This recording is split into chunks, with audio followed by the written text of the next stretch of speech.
Hello everyone, welcome back to our channel. In today's video, we're going to show you how to contact Stripe support using your phone. Whether you are a business owner or a developer, getting support when you need it is very crucial.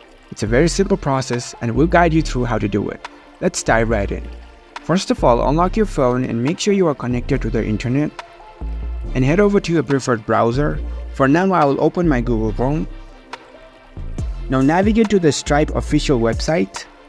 Once you're on the Stripe homepage, scroll down to the bottom of the page. Here you can see the Support Center option, tap on it. This is the Stripe support page. Again scroll down to the bottom. And here you can see Contact Support option, tap on it. Here you can see a list of frequently asked questions, or you can even ask your custom questions by typing your questions over here. And that's it. That's a straightforward way to contact Stripe support on your phone. And remember, you can always check the Help Center for quick answers to common questions before reaching out. If you found this video helpful, don't forget to give this video a thumbs up and subscribe to our channel for more tech tips. Thank you for watching.